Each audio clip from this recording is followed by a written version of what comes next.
Fugitives from U.S. authorities has been living for the past several years. Assata Shakur, also known as Joanne Chesimard, convicted and sentenced in the 1973 slaying of a New Jersey state trooper. 2 years into that prison sentence, she broke out of prison, eluded a massive police dragnet, and somehow got here to Cuba, where she's been granted political asylum. But even before that terrible shooting incident, Assata was being watched by police because of her deep involvement in the radical fringe of the civil rights era of the 1960s. She was a member of the Black Panther Party and the Black Liberation Army. Yet, her beginnings were far from radical. Attended a mostly white public school in Flushing, Queens. Attended a Catholic high school. Went out and got a job. Then enrolled in a community college to enhance her earning power. Now, up to this point, most anyone would say, so far, so good. But then she became radicalized, and after 2 tumultuous decades, ends up here in Cuba with U.S. authorities itching to get to her. How did this woman move to this from such modest beginnings? In this 90-minute special edition, you'll see our exclusive interview with Ms. Shakur in Cuba, followed by a discussion about Ms. Shakur with persons who were also active in the black struggle of that period, although in different ways. We'll get started in just a moment.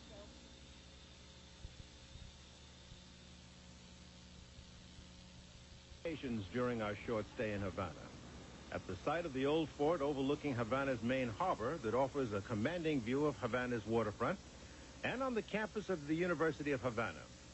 Over a period of several days, she unwound her story that we have edited for continuity. She told us that her given name was Joanne Deborah Byron, and as stated, her early life was pretty much average, right through her late teens, where she graduated from high school and got a job. But then she enrolled in college and underwent a major change here. I was in Manhattan Community College about maybe 2 weeks before I discovered the Golden Drum Society, which was the black organization on campus.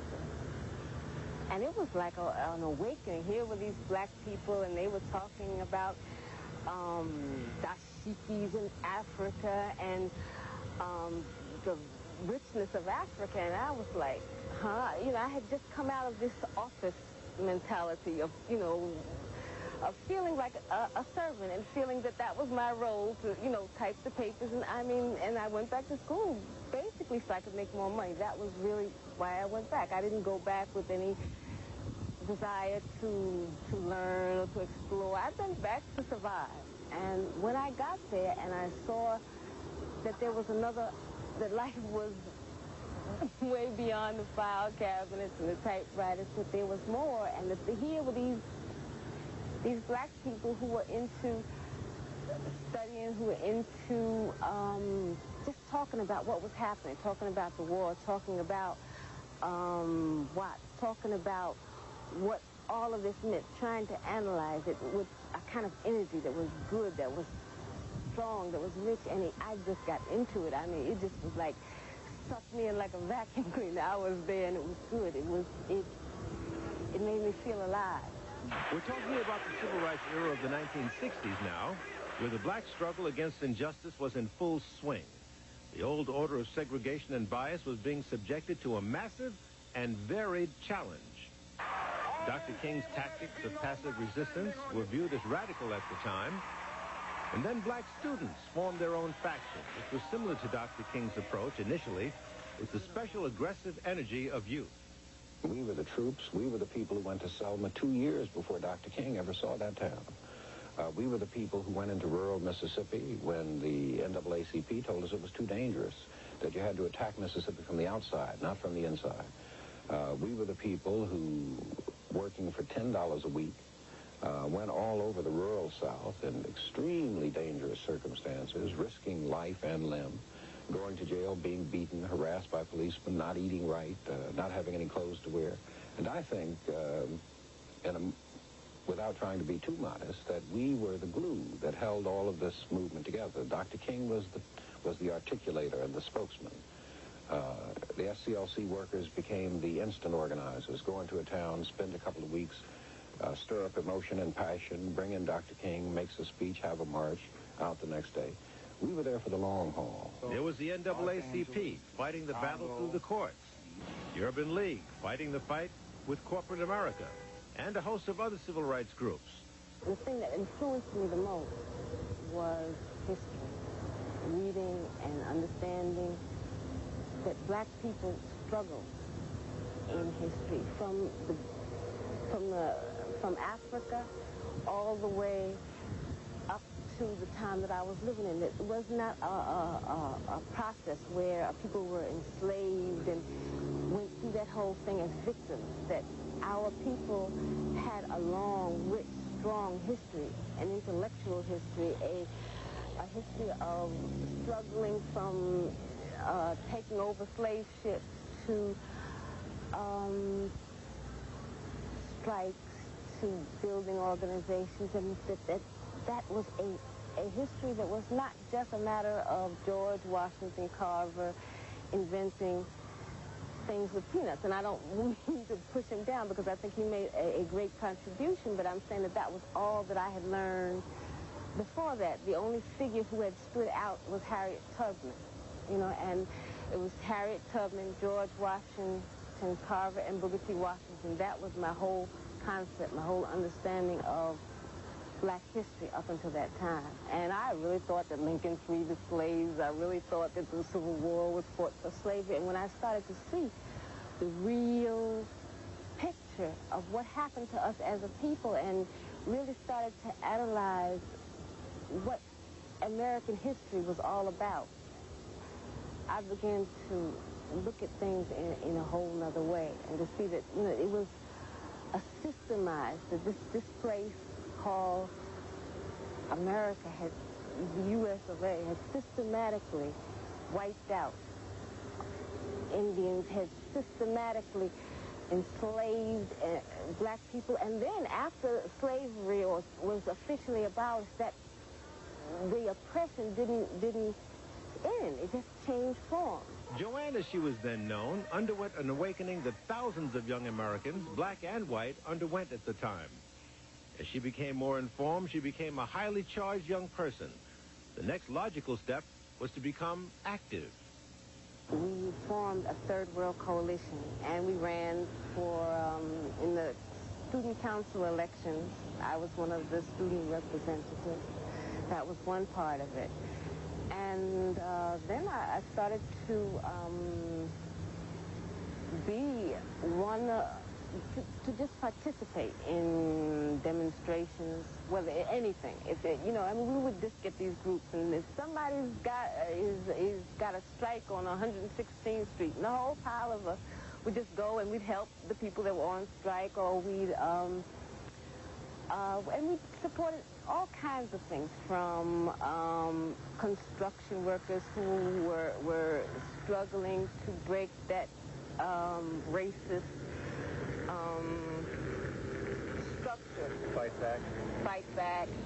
We did housing stuff. We participated in housing demonstrations and struggles around Morningside Heights. There were welfare strikes. There were, not strikes, but welfare movements and rallies. And there was the anti-war movement, which was an important phase in my development, because I began to understand not just what was going on in the States as something that just stayed in the States, but that the kind of homegrown oppression that black people and third world people in the U.S. experienced was being exported, and was exported to Vietnam, was exported to Central America, that was exported to Africa, that this was all part and parcel of the same ballgame, the same deal. That it was like a kind of concerted effort to just, you know, maintain a status quo that kept a small group of people in the jet set, and a huge number of people in a state of perpetual crash, a perpetual hunger, a perpetual unemployment, a perpetual misery. And I don't say that I got all of that together at that time in one piece, but it started to really change my picture of the world. The student faction of the movement was now moving beyond desegregating lunch counters and public facilities. They were now challenging this nation's political process. For example, by attempting to include blacks in the Mississippi delegation to the Democratic National Convention in Atlantic City in 1964. Young people were challenging U.S. businesses operating in black areas. The challenge was to give jobs to blacks and ancillary business to blacks. Operation Breadbasket had heavy student involvement, and young Jesse Jackson headed up the Chicago chapter and began attracting media attention. We're militarily occupied by white police. The economic order is controlled by the whites. The chain stores, the private stores, we are colonized people. That's the real violence to us. By the time you see riots, which is considered violence in the street, that is a reaction, that is a consequence to the causes of the deeper violence done upon our persons every day that we exist. Assata expanded her scope of activities in the civil rights movement beyond her campus affiliations. And at that time it was easy because there was so much activity going on. I mean, in the black community there was so much happening, you know, each day. You could plug into something, you could check something out. And what I did at first was really try to check out different organizations. I checked out Garvey organizations, I checked out so many little community organizations looking for, you know, a way that I could contribute and looking for some way to participate in our struggle on a long-term basis. Assata went on to tell me that she shopped around for an activist organization to join and selected one of the most radical, as you'll learn in a moment. Some quarters encountered countless incidents of brutal white resistance. What you're really trying to do is intimidate these people, and by making them stand in the raid, keep them from registering to vote. And this is the kind of violation of the Constitution, the violation of the court order, the violation of decent citizenship. You can turn your back on me, but you cannot turn your back upon the idea of justice.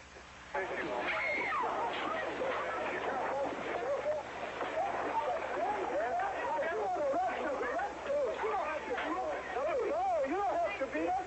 Get out of here. You don't have to beat us, arrest us. Get out now. Arrest us if we're wrong, don't beat us. If we're wrong, arrest us, but don't beat us. Stand up. Some in the North began saying that it wasn't fair to ask black people not to defend themselves when attacked. We are faced with a racialistic society, a society in which they are deceitful, deceptive, and the only way we can bring about a change is to talk the kind of language, speak the language that they understand. The racialist never understands a peaceful language. The racialist never understands the nonviolent language. The racialist, he's spoken his language to us for 400 years. We have been the victim of his brutality. We are the ones who face his dogs that tear the flesh from our limbs, only because we want to enforce the Supreme Court decision. We are the ones who have our skulls crushed, not by the Ku Klux Klan, but by policemen, only because we want to enforce what they call the Supreme Court decision. We are the ones upon whom water hoses are turned with pressure so hard that it rips the clothes from our backs. Not men, but the clothes from the backs of women and children. You've seen it yourself. Only because we want to enforce what they call the law. Well, any time you live in a society supposedly based upon law, and it doesn't enforce its own law because the color of a man's skin happens to be wrong, then I say those people are justified to resort to any means necessary to bring about justice where the government can't give them justice. The struggle for inclusion of Mississippi blacks in the political process at the Democratic National Convention was rebuffed, and Mississippi police in many instances exacted heavy reprisals against some blacks who had engaged in that struggle. He said, "You're from rural." And he called me an awful name. And he said, "Get up, fatso, and we gonna make you wish you was dead." And I was led out of that cell into another cell where they had 2 black prisoners. The state highway patrolman gave the first black prisoner a blackjack, and it was loaded with some kind of metal. And he ordered me to lay down on my face. State highway patrolman did. The prisoner asked him, said, "Do you want me to beat this woman with this?" And he told him, said, "You damn right. If you don't beat her, say, you know what we'll do for you." So the first prisoner, started beating. And I was really beaten because he had to do what they told him to do. From there, when we came back to Mississippi, SNCC had a staff meeting. It had to decide clearly. The organization was at a juncture. We certainly couldn't follow this because we couldn't come back to the people and tell them try again next 4 years to be seated in the Democratic Party. We certainly couldn't do that. We couldn't do that. So we had to find new approaches. There was only one. Organize the people into their own independent political party. Struggle for the right to vote, get the right to vote, coalesce the political power, use this political power to move to make economic gains for the people, fight against the Democratic Party. That was all. And so while I went alone, I had the support of a lot of our brothers and sisters who took this position and recognized that inside of SNCC, some people were trying to make sure that the project was a failure. So we had to fight inside of SNCC against those who were trying to make it a failure. We had to fight against the Democratic Party, which did everything possible to sabotage it. We had to fight against Wallace. We had to fight against the Ku Klux Klan. We had to fight against all the liberals who were once liberals, but now were telling us, don't get out the Democratic Party. This is the stupidest thing you could do. And who did everything possible, and though they tried, they crushed, they did everything they couldn't stop the people. They organized an independent political party, and they gave it the symbol of the Black Panther. I joined the Black Panther Party. That was what I decided to do, and I thought that was important. Well, now, there are those, if they had the opportunity to talk with you, might say, well, my heavens, why wouldn't you pick the NAA or SNCC or CORE or the League, Urban League, or why go for the Black Panther Party? What was it about the Panthers that drew you? Well, I think, first of all, because I had already, by the time I joined the Black Panther Party, I had already begun to see that it was not a question of reform, that I basically had come to the conclusion that on every level, the U.S. government was an oppressive system run by and for rich people, and that there was no way that that was going to change because the whole system was based on oppression. That was how I felt, so that I was not interested in joining an organization that was interested in reforms, that was struggling for reforms. I wanted to join an organization, number one, that believed that the whole thing had to be changed, because that was what I believed. Number two, the Black Panther Party... Not reformed, but replaced. Yeah, that a complete change, which is a revolution, had to occur, that you could not be free under a system based on racism, based on oppression, based on capitalism, based on imperialism, that nobody in the world can reform a system like that. It's never been done in history, and I don't think it will ever be done in history. So that, to me, that was the most important reason why I joined the Black Panther Party. Did you find that membership in the Panther Party helped you realize, or Was it moving in the direction that you perceived that it was? Well, actually, I had worked with the Black Panther Party before I joined it, and I had some problems with the style of work. I had problems with the type of rhetoric, with a kind of like macho, with you don't relate to the Black Panther Party style. Well, you know, I mean, it was that kind of thing, and I really liked another kind of style. Although I liked a respectful, quiet way of relating to our people, of explaining things, and I didn't like that style, and I thought that sometimes it conspired against things that we were doing, and that I felt that that kind of, I guess, arrogant, macho kind of style was not good for day-to-day organizing in the black community. But at the same time, some events happened that made me really feel that, number one, the party, or any party, was as strong as the people that are in it, and that I felt that even though I had different problems with different things, that essentially I agreed with the 10-point program and platform. Better housing, better education, a better dispensation of justice, better medical attention.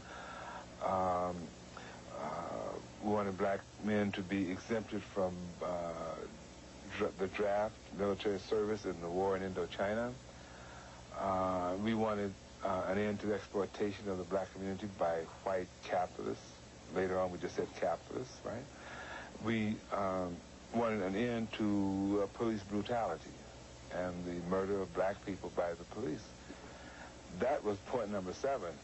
It turned out that we really didn't have time for anything but point number 7, because once we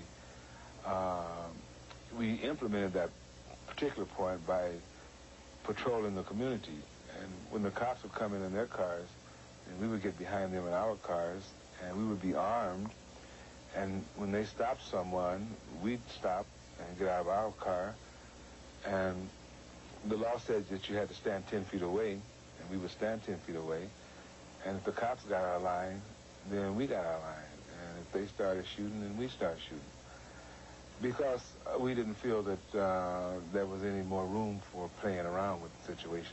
The willingness of some Panther Party members to confront the police and engage in other shocking acts, such as walking in on the California State Legislative Session carrying rifles, negated everything else the group was trying to do.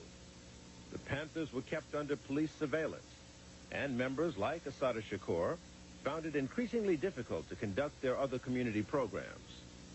Strange things began to happen around me that I couldn't put my hand on. I couldn't touch, you know. Like? Well, so many strange things would happen. We would get strange phone calls, strange packages, strange people would come into the office and have nervous breakdowns. I mean, it was one thing after another.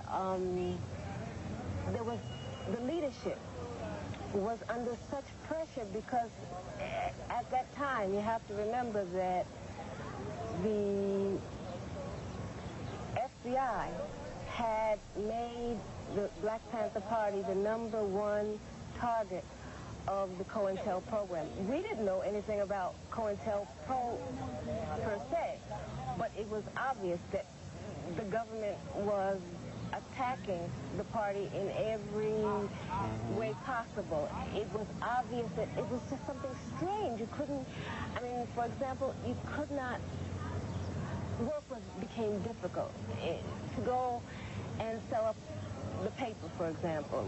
We would send people out and they would stand on the corner and be selling papers, and 5 minutes later they would be at the police station. Why are you at the police station? For threatening a police officer. How did you threaten a police officer?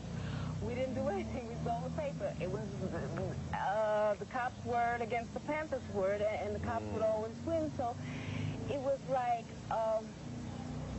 in every aspect, it became difficult. The breakfast program came under attack for supposedly showing little kids cartoons that were racist, that was said all white people are horrible or something to that effect. Basically, that was the general idea. Later, we found out that those same cartoons were manufactured by the FBI, were inserted in Panther papers and distributed. I mean, that was the kind of thing that went on. But we, at that time, we were up against something. It's like you're up against this wall, but you can't see it. You can't touch it. You know that you're a target of the government's repression, but you don't know to the extent. We didn't realize the extent. I decided that I would leave the party, and I had not spent, I think, maybe a month outside, outside of the party, when it began to be obvious that I was the target of, like, the most extreme kind of surveillance that one could imagine. I mean, I lived on 138th Street. I'd look down in front of the building, and there would be two white guys reading the paper. One would read the paper for 15 minutes, then the other one would read the paper for 15 minutes. I decided that I would try to concentrate on my studies. I would just try to go on normal life, and then I would move. The reason that I wanted to move, because my whole house was bugged. And how I knew that it was bugged was that I was practicing on a tape recorder something one day, and the phone rang. So I put the tape recorder down, and I go answer the phone, and a voice says, "Stop making tape," and hangs up. And that was the kind of day-to-day thing I was dealing with. So the next thing, I mean, there was a big jump. The next thing I know, I'm walking down a street, and one of my comrades comes up and says, "Don't go home." "What do you mean don't go home?" "Do not go home. They just raided your house, et cetera, et cetera, et cetera." They just raided my house. Do not go home. And I was like paralyzed for some hours. It was real. And then I'm faced with a decision. Police raided your house. Mm-hmm. Go home, find out what it's all about, go down to the precinct and say, "I heard you just raided my house, and I want to discuss that." But I wasn't prepared to do that. I wasn't prepared to do that because of what was happening at that time. For example, the entire leadership of the Black Panther Party, 21 people were charged with conspiracy and were arrested and were put in prison. They were charged, and they were the New York Panther 21. Conspiracy to? Well, the charges were insane. They were like conspiracy to blow up department stores on Easter, the time when the stores are filled with black people. I mean, the charges were so insane that it got to the point that they were actually charged with blowing up or conspiring to blow up a botanical garden.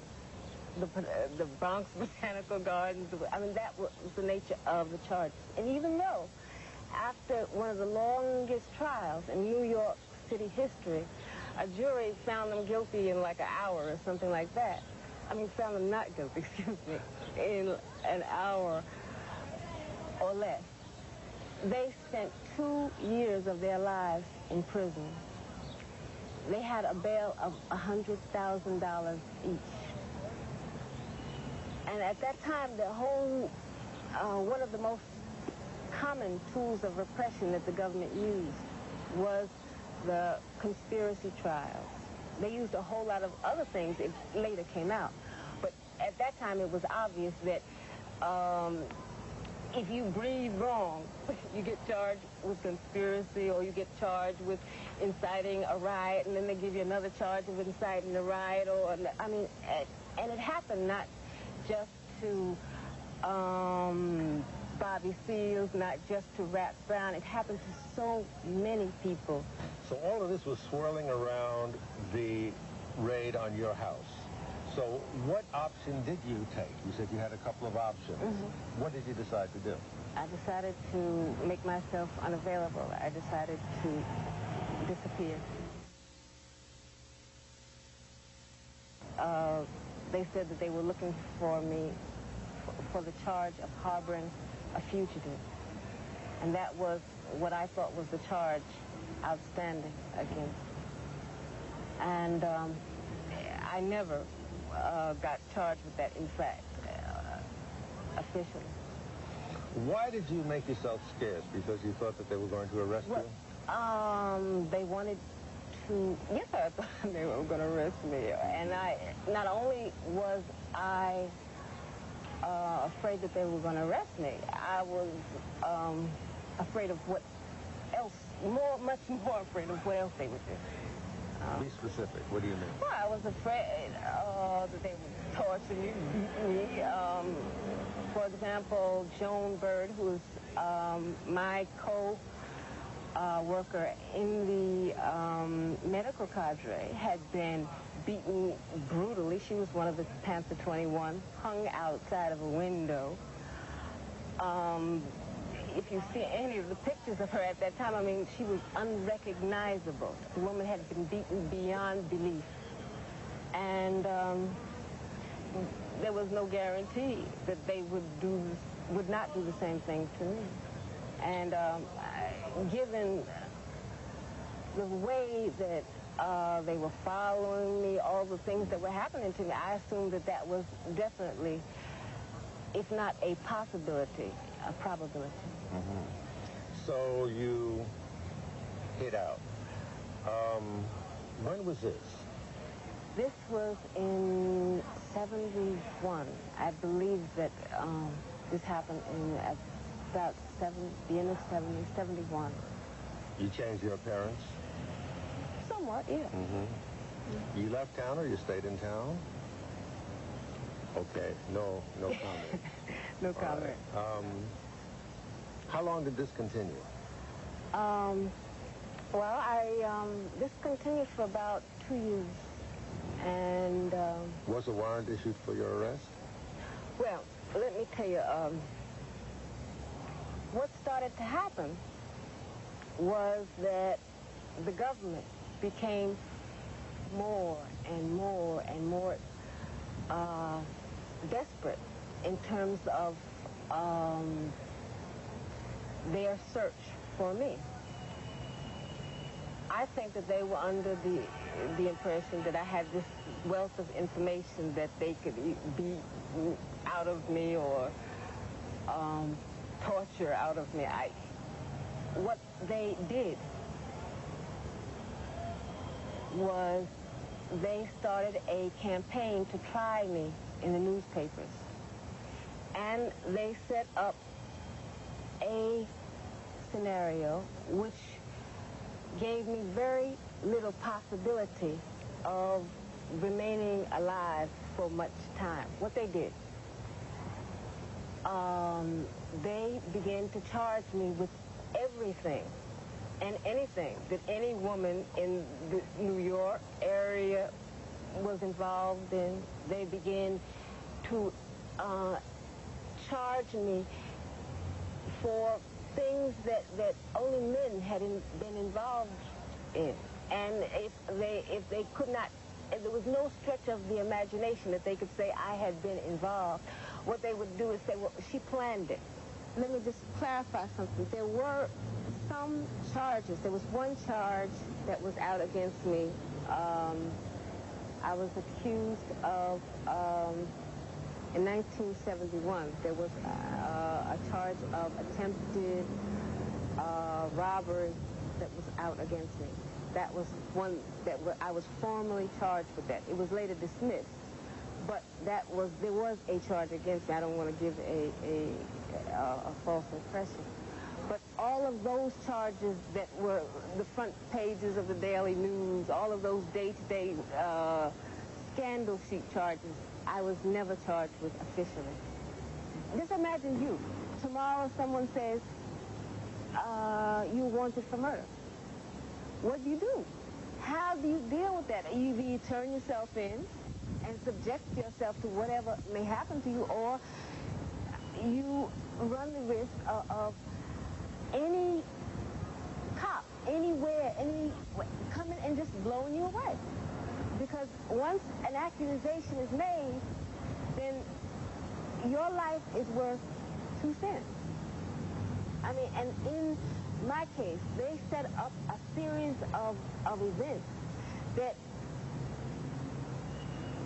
pushed me into the reality of that I knew that I had to leave the country. I had to do something because, you know, they were setting up the circumstances to just blow me away. While she was underground, Assata Shakur became involved in the fateful incident on the New Jersey Turnpike, resulting in the killing of New Jersey State Trooper Werner Foster. Assata Shakur left New York with 2 men, Messrs. Clark Squire, who would be wounded in the shootout, and Zaid Shakur, also known as James Costin, who would be killed in that shootout. They all headed south on the New Jersey Turnpike. We stopped to eat. At a Howard Johnson's restaurant. We ate. We got back into the car, and shortly after, we were stopped by the police, by the New Jersey State Police. There must have been some dialogue between the 3 of you in the car, because you were, for lack of a better word, on the lam. Yeah. Between the 3 of us? Well, yeah. So you must have said something, you know. Well, actually, I mean, we were stopped, but we did not think that there was, you know, we thought it was maybe some little thing, and that Sundiata was going to go back and show him some ID, and that it was a question of maybe we didn't really know. So Sundiata decided to go out and present the ID so that, you know, we can go on peacefully. And that was basically what was in our heads, although that, I mean, there were all the other considerations that registered in the back, but I don't think that we really were alerted that, you know, this is a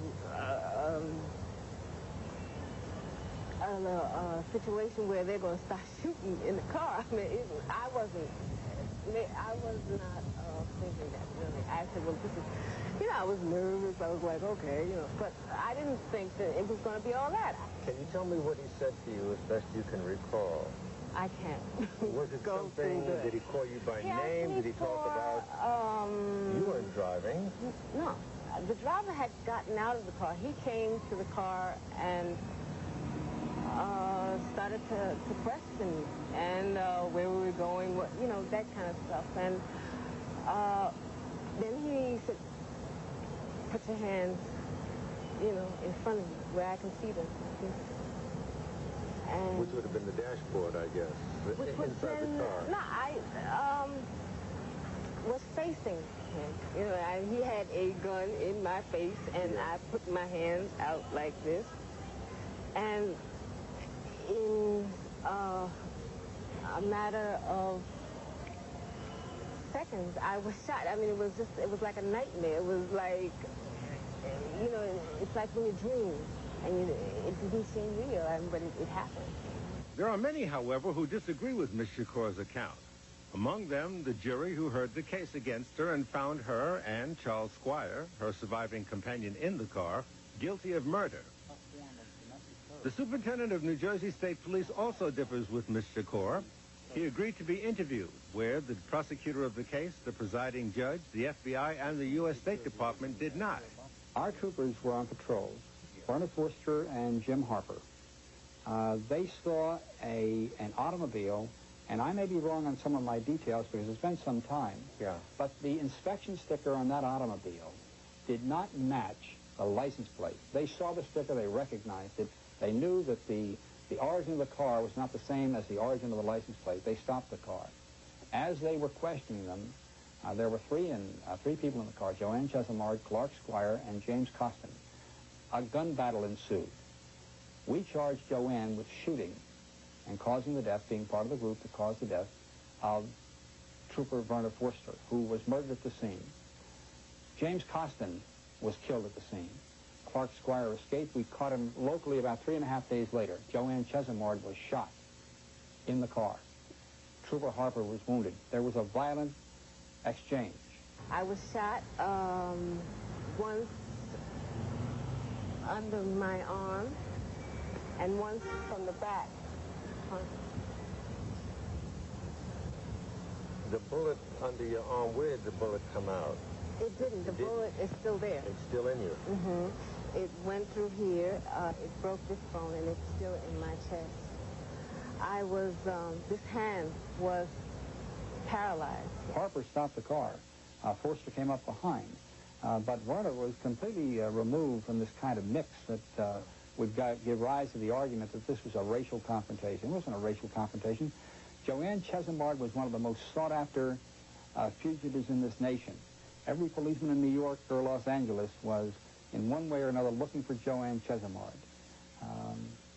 And now I'm convinced they were doing their job and doing their job properly. The first week was the most difficult week. I mean,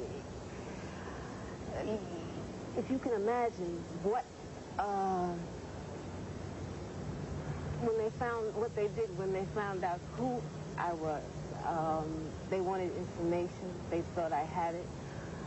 And they did everything that they could to get it out of me. They didn't just beat me any old kind of way. I mean, they had a constraint. That was probably what saved my life. And it was what was taking place was in a hospital. They took me to a suite of a hospital. It was the Johnson & Johnson suite.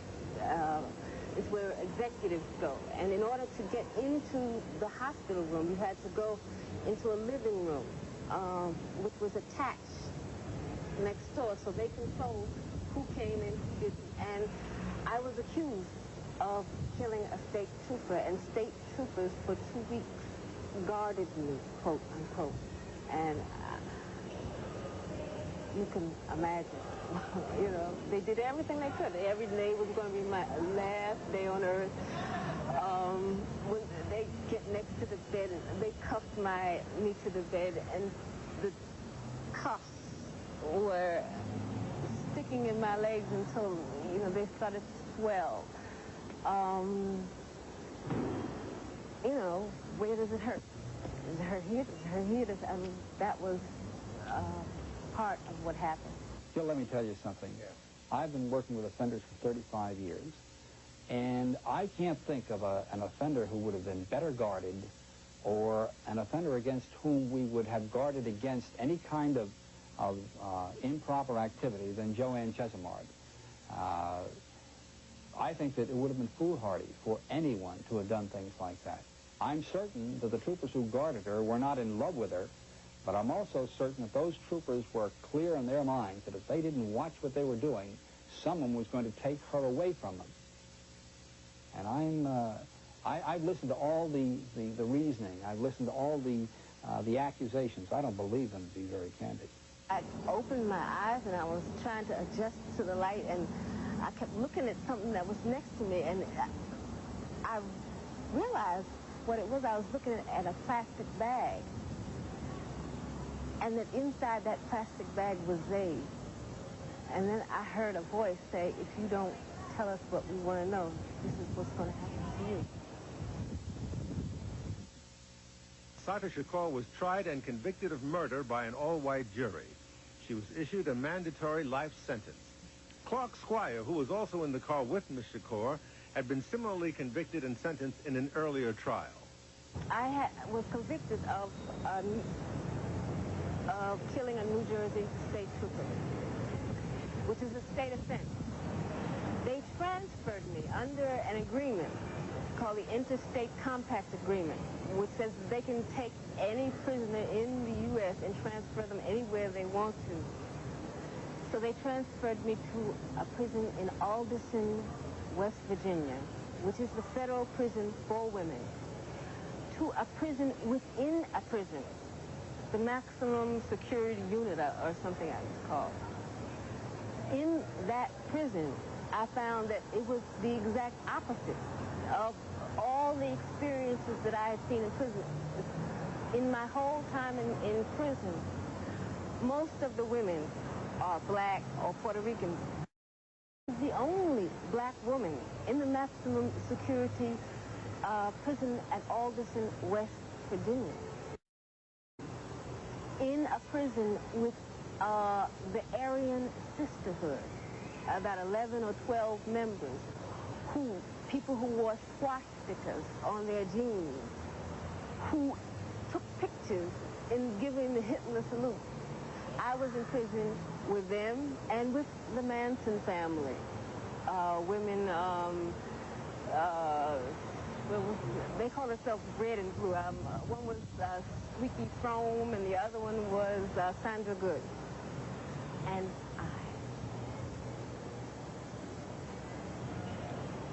the Aryan Sisterhood, a few hillbillies, the Manson family, and one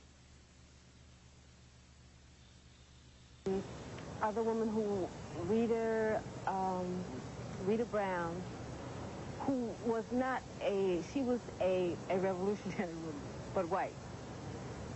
That was where I was put. Who threatened you against you? Oh, of course. She wasn't being set up. She was setting up. She wanted to come back to a Jersey jail that she could get out of. That's what she wanted to do.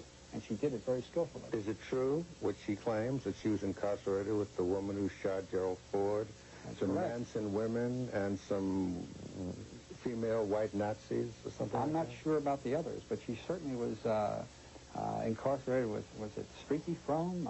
Some name such as that, who tried to assassinate President Ford. But it doesn't make any difference, does it?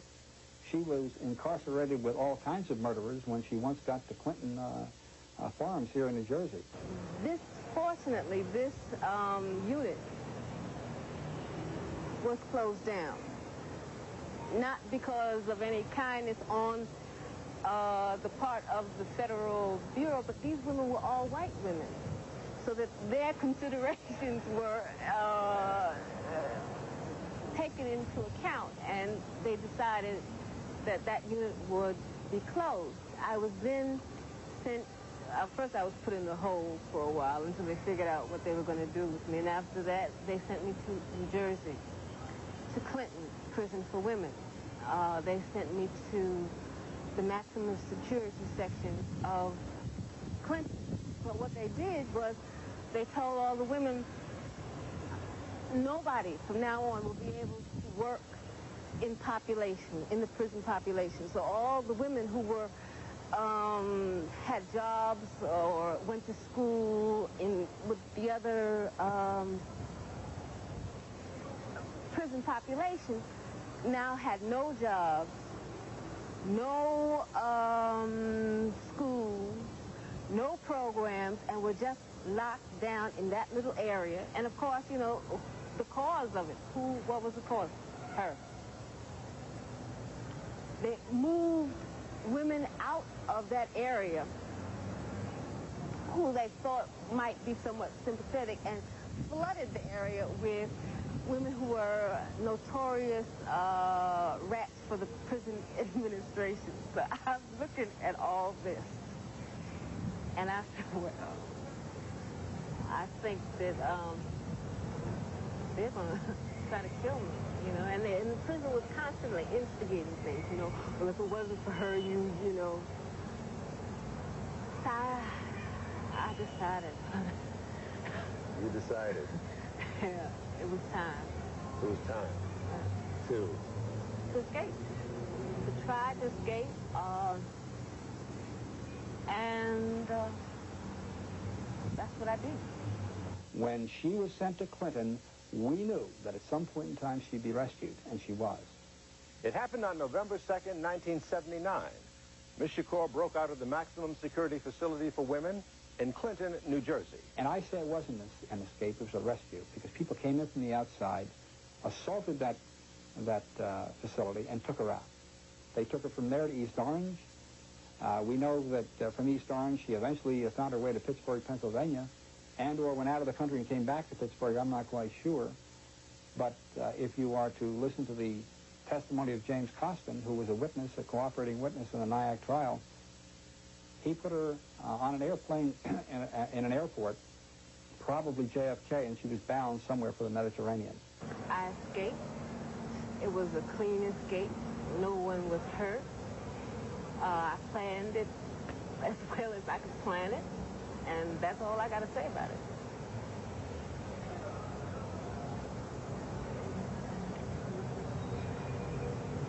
How did you end up here?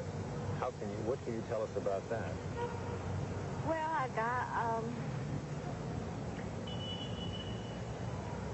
I wanted to find somewhere where I would have a chance to be with my daughter, where I would have a chance to normalize my life, where I would have a chance to grow, to work, to contribute in some way to what's happening in this planet, and to try to keep up, to keep struggling on some level, and to keep active. So I decided that I would come to Cuba. I came and I said, well, here I am. Now y'all got to make a decision and do what y'all going to do, because that was, I mean, you know, there was no way, you know, you can't call them, hi, can I come down? That was impossible. My reaction is just the same as the reaction I'd have on any other criminal type that's found refuge in a safe haven nation, a communist nation. I think we've got to pursue that individual. We've got to exhaust every avenue possible to get her back here. She has been tried under our system of murdering a member of the New Jersey State Police who was in the performance of his duties, and she deserves to be incarcerated and to pay the penalty. You ever think you'll come back to the States? I think that would be difficult at this time. Ms. Shakur attends the university in Havana and says that she will continue her activism. She's written a book that was recently published in the U.S., much to the consternation of some. I think that it's offensive that a fugitive of this type, who really pledged, whether she meant it or not, or could have accomplished it or not, to overthrow the government in the United States by violent means. I think it's offensive to see that she's accessing the capitalist system that she has downtrodden, writing a book to profit from sales or something like this. So, yeah, I'm offended by it. I think that, if anything, the people of this nation ought to take that book and leave it right on the bookshelf. Further, Colonel Pagano has written Fidel Castro requesting Ms. Shakur's extradition. While Assata Shakur pursues her life in Cuba, some in the U.S. are outraged about a number of points involving her case. Namely, her political posture, her role in the shootout in the New Jersey Turnpike that cost the state trooper his life, her escape from prison and clean getaway, and currently residing in political asylum in a nation greatly disliked by the Reagan administration. Regrettably, neither the U.S. State Department or the FBI would grant, like it is, any interviews. On the other side of the coin, many of both races in the United States rejoice at her having escaped to Cuba, feeling that she was set upon by U.S. authorities for her political views.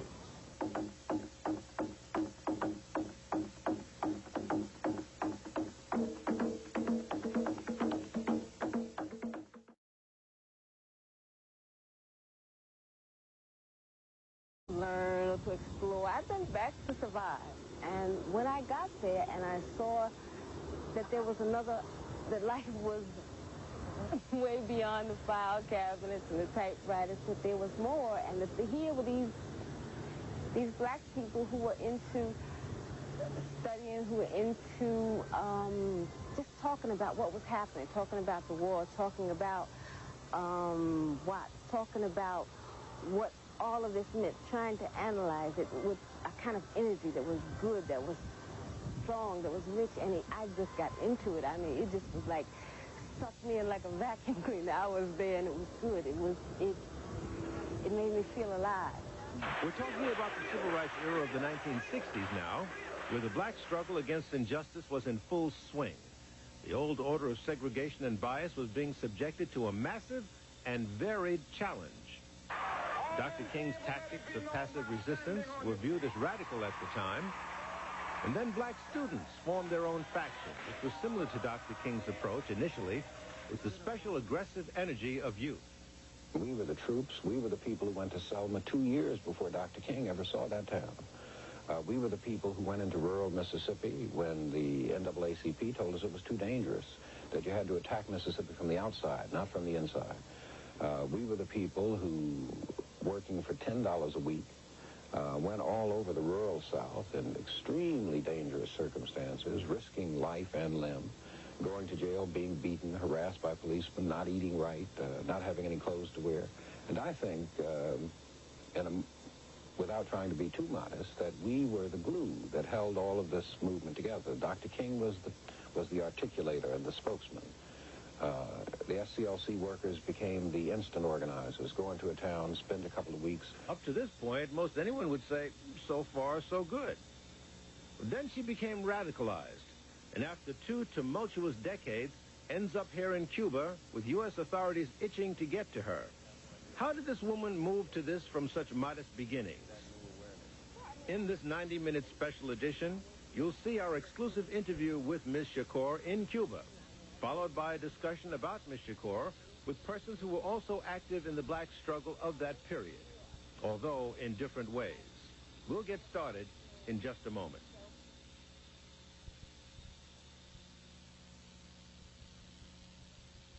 During our short stay in Havana. At the site of the old fort overlooking Havana's main harbor that offers a commanding view of Havana's waterfront, and on the campus of the University of Havana. Over a period of several days, she unwound her story that we have edited for continuity. She told us that her given name was Joanne Deborah Byron, and as stated, her early life was pretty much average, right through her late teens, where she graduated from high school and got a job. But then she enrolled in college and underwent a major change here. I was in Manhattan Community College about maybe 2 weeks before I discovered the Golden Drum Society, which was the black organization on campus. And it was like an awakening. Here were these black people, and they were talking about dashikis in Africa and the richness of Africa. And I was like, huh? You know, I had just come out of this office mentality of, you know, of feeling like a servant and feeling that that was my role to, you know, type the papers. And and I went back to school basically so I could make more money. That was really why I went back. I didn't go back with any desire to stir up emotion and passion, bring in Dr. King, makes a speech, have a march, out the next day. We were there for the long haul. There was the NAACP fighting the battle through the courts, the Urban League fighting the fight with corporate America, and a host of other civil rights groups. The thing that influenced me the most was history, reading and understanding that black people struggled in history from Africa all the way up to the time that I was living in. It was not a process where people were enslaved and went through that whole thing as victims, that our people had a long, rich, strong history, an intellectual history, a history of struggling from taking over slave ships to strikes to building organizations, and that was a history that was not just a matter of George Washington Carver inventing things with peanuts. And I don't mean to push him down because I think he made a great contribution, but I'm saying that that was all that I had learned before that. The only figure who had stood out was Harriet Tubman, you know, and it was Harriet Tubman, George Washington Carver, and Booker T. Washington. That was my whole concept, my whole understanding of black history up until that time. And I really thought that Lincoln freed the slaves. I really thought that the Civil War was fought for slavery. And when I started to see the real picture of what happened to us as a people and really started to analyze what American history was all about, I began to look at things in a whole nother way and to see that, you know, it was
fugitives from U.S. authorities has been living for the past several years.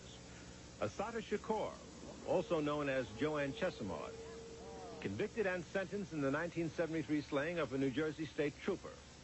2 years into that prison sentence, she broke out of prison, eluded a massive police dragnet, and somehow got here to Cuba, where she's been granted political asylum.